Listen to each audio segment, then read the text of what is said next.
In order for plants to do well, you want them to be growing in something nourishing like this. You wouldn't expect lush growth from a vegetable with roots in pure sand. I'm Elliot Coleman. And I'm Barbara Damraj. And if you'll stay with us for the next half hour, we'll show you how to turn problem soil into perfect soil. On Gardening Naturally.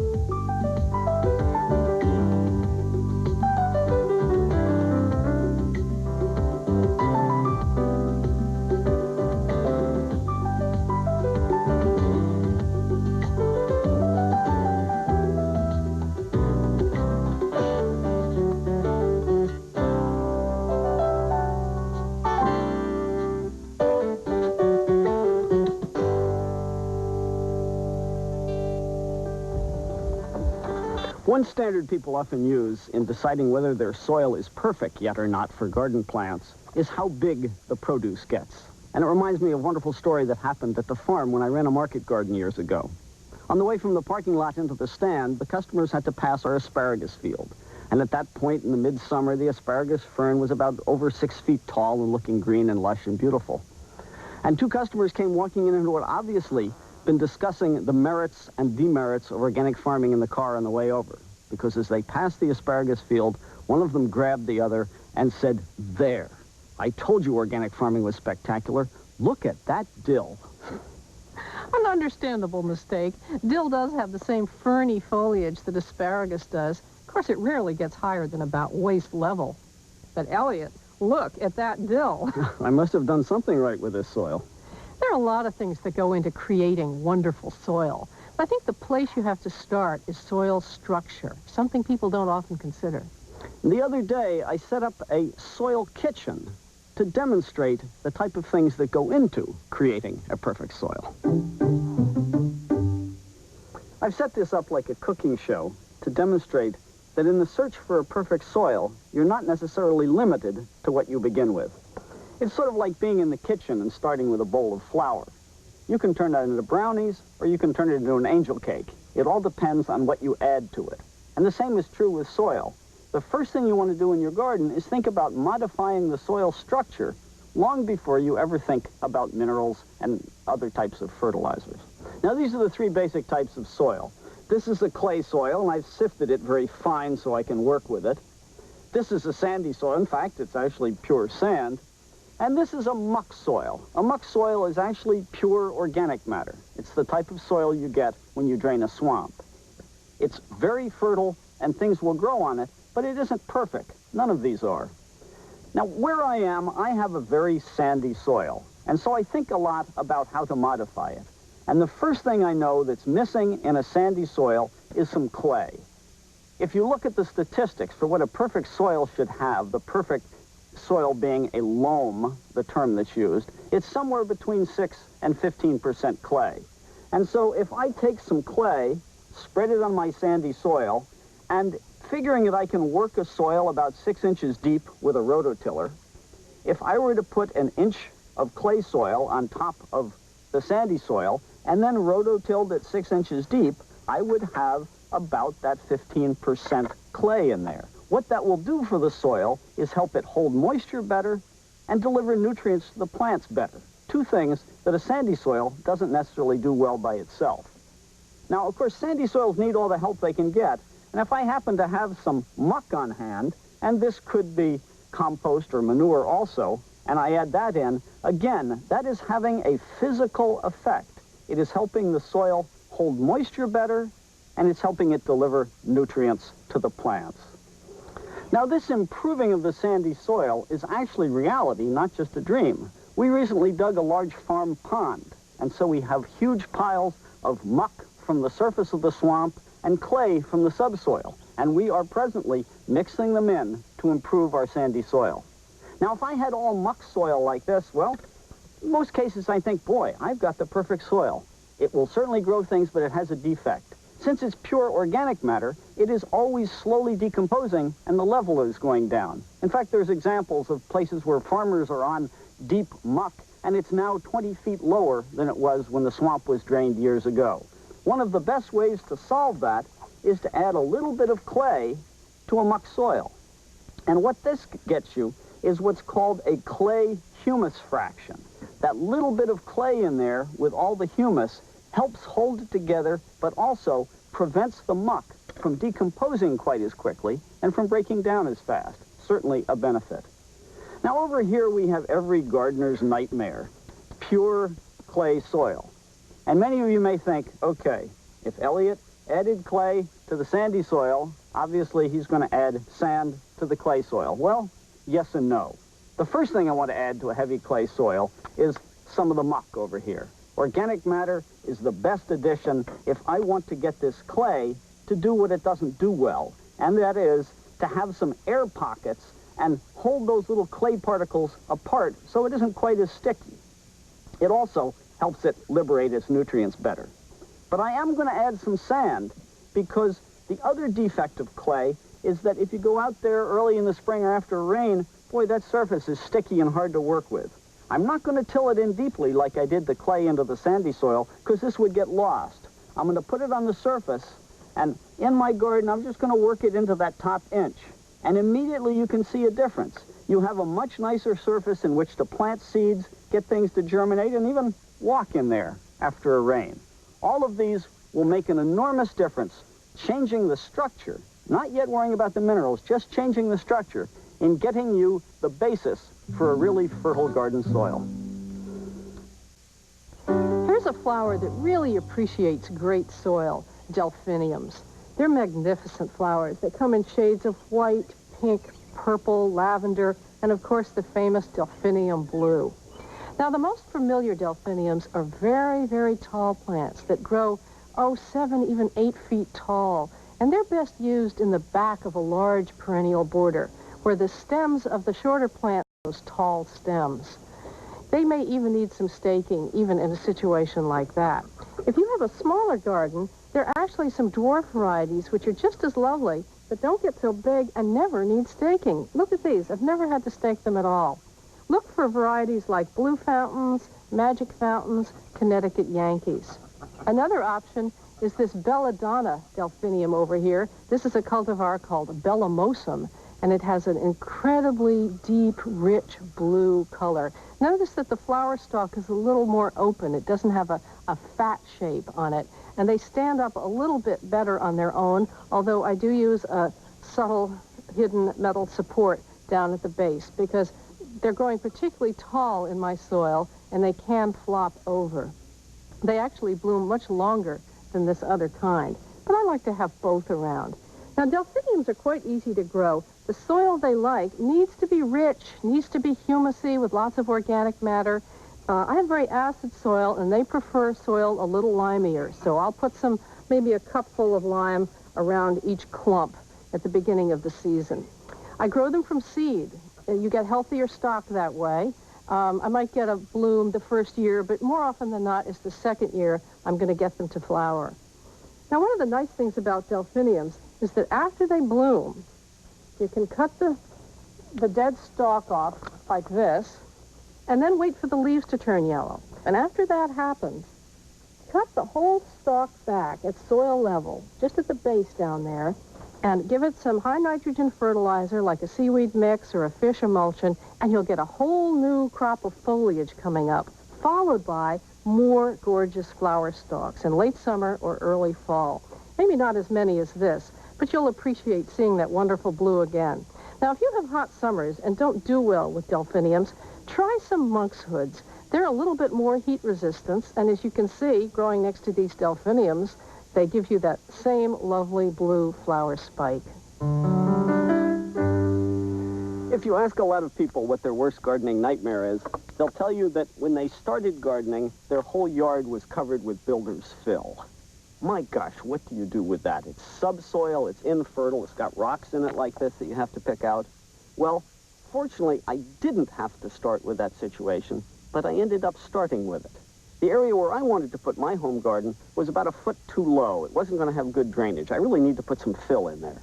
And we had dug a basement, and so we had a big pile of subsoil outside the house. And a neighbor came by one day, and he said, "Boy, nothing will grow in that." I said to myself, there's a challenge. I need some fill for the garden. I would really like to see if I could make something grow in that subsoil fill. So I boldly spread it out here. Well, I have to admit, right after I'd done it, I wasn't very happy. I said, whoops, Elliot, what have you done now? But I went ahead and I said, I'm going to turn this into a garden. Well, this is what it looked like to begin with.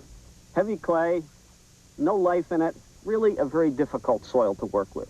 And the first thing any soil needs to make it fertile is organic matter. And I had used up all my extra compost on Barbara's new flower beds. I didn't have compost for here, but I went and got some peat moss.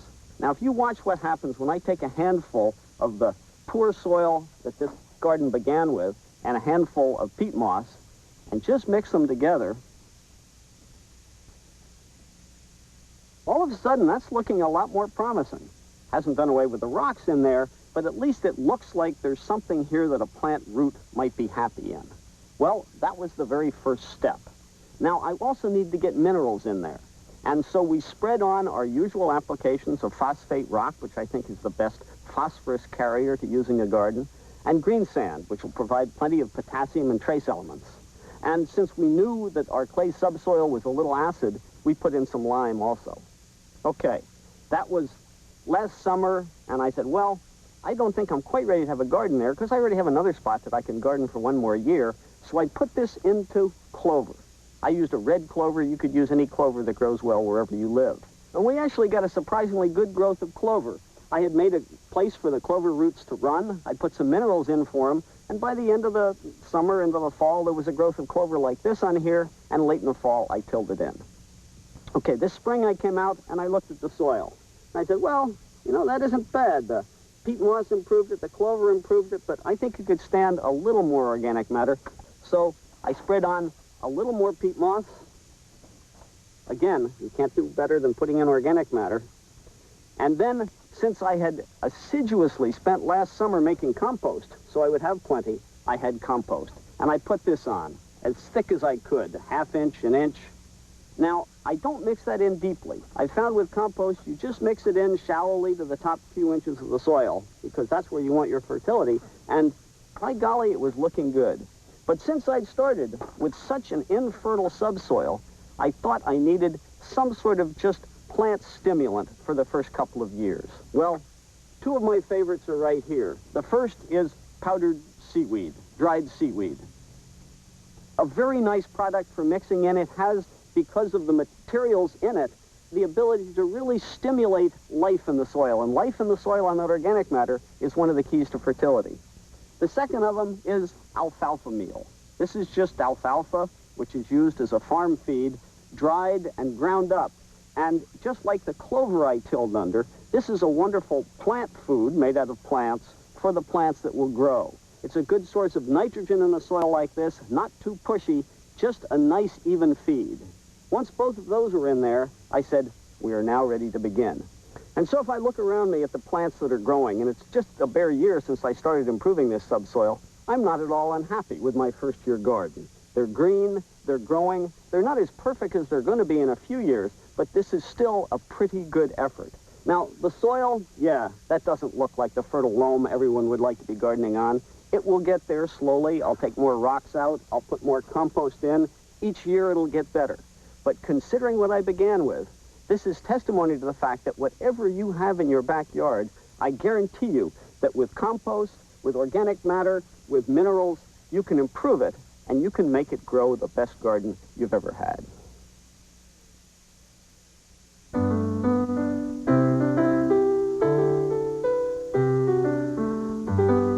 The Enotheras are an interesting group of plants. A lot of people call all of them evening primroses because some of them only open in the evening to attract night pollinators. But some of them actually are at their best during the day, too. And those are usually called sundrops, and they're often bright yellow, like this one. Although I've noticed that even with the sundrop types, on a cloudy day such as this one, they really look their best. When it's very hot out, they tend to look a little droop and wilty. Now, this one is called Missouri primrose or Ozark sundrop, and it's a very good plant for the front of the garden. It has kind of floppy stems, but that's okay. It's blending in very nicely with these yellow marigolds and this purple candy tuft. It's an American native, and I'm really quite fond of it.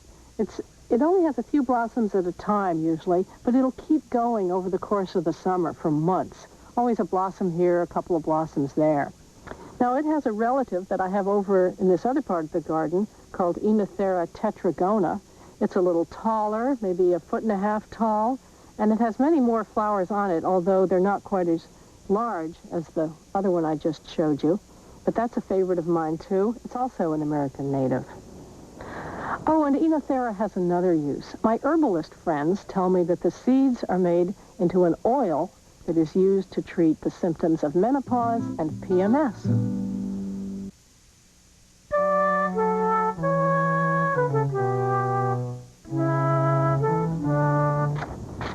I've come up to the University of Maine to meet with Bruce Hoskins, head of the state soil testing lab, because I've always wanted to know what happens to my soil sample. Hi, Bruce. Hi, Elliot. Bruce, just what am I going to learn from your soil test? Well, routine test consists of a pH and a available nutrient level in the soil. And it consists really of about 5 steps. The first step really is when we open the sample, we catalog it with a number, and then we air dry it. And anywhere from bone dry to absolute soup, so we need to dry the samples down to an air dry state before we analyze them. That typically takes a couple of days, usually over the weekend. And then the second step in the process is to sieve the sample, remove all the coarse material, sticks and rocks and things like that, so we have a nice fine dried material that we can homogenize and get a good representative subsample. Now, I was careful taking my sample, but if I've left a few roots and rocks in there, it's okay because you guys will take care of it. Yeah, that's all removed. Great. And all we're looking at really is the material that's smaller than 2 millimeters. Then we start through with our various analytical steps. The first step is to run a pH analysis to determine whether the soil is acid or alkaline. And for that, we use a small 5-gram subsample, less than 1/4 ounce. We add enough distilled water to make a paste, and then we measure the pH of that soil water paste on our pH apparatus. After we've determined pH, then we need to determine the availability of the various nutrients for plant growth. And for that, we weigh up another small subsample, and we add to that our standardized extracting solution, which is specific to this region of the country. We shake it up to extract the nutrients into the solution, and then we filter off the soil. And that filtered solution is what we actually analyze, which contains all of the available nutrients. We analyze that on our analytical equipment to determine the concentration of those nutrients. And from that, we can calculate the available nutrient level in the original soil. And what sample. nutrients are you specifically interested in? Our routine test consists of analyzing calcium, potassium, magnesium, and phosphorus. Those are the 4 nutrients that are most commonly limiting in this part of the country. Now, I have one of those little soil test kits at home. How accurate are the results I get from that going to be compared to what you can do? Well, the home testing kits are fine for spot checks. If you want to test especially nitrogen or pH throughout the growing season, they're great. Really, they can be fairly expensive, and the more tests there are, the more expensive they are, of course. And hopefully they will have some interpretation of the nutrient level, of the nutrient testing steps as to whether they're too low or too high. Really, if you're only going to do an occasional soil test, we only charge $10 for an analysis, which is pretty cheap compared to most of those test kits. You guys are a bargain, and you do something, as I can see on the thing I filled out here. You'll give me an organic matter analysis, which I can't do myself, and which is important to me as a natural gardener because that's one of the main things I'm doing to improve my soil. Does that show up on the soil tests? Yes, organic matter is part of our routine test, and it correlates well with general soil fertility. The higher the organic matter level, the better the soil structure, the better the water and nutrient holding capacity of the soil. And so generally speaking, the higher the organic matter level, the better the soil test comes back. So the gardener who's working hard to put plenty of compost in the soil is likely to get a good report card from you on this. Most likely, yes. Now, how often should I do a soil test? Well, when you get your test report back, if one of the nutrient levels is very low, you're going to receive recommendations on how to correct that. And usually that takes more than 1 year. It's a several-step process. So if you have one of the nutrient levels or the pH level that's way too low, it's probably a good idea to monitor it each year until things are in balance again, and after that point, you can test every 2 to 3 years is plenty often enough. You know, the nice thing about this is when gardeners are working hard to try and create this perfect soil in their backyard, it's wonderful that there are competent people at the university who they can count on to help them out. Thank you very much, Bruce. Thank you.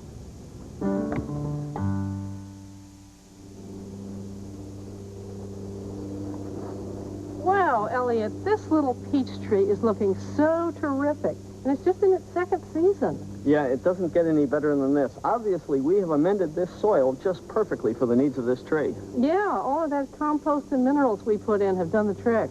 You know, the secret is we never take the original soil as a given. We always look at it merely as a place to start. And no matter what kind of soil you've been given, you can create a truly productive soil in your garden. And so for now, goodbye and good gardening.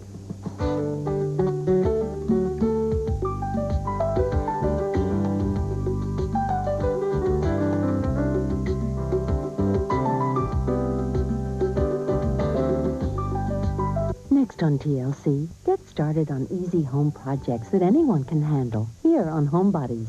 Then indulge your creative side with Debbie Stapley on Crafts & Company here on TLC.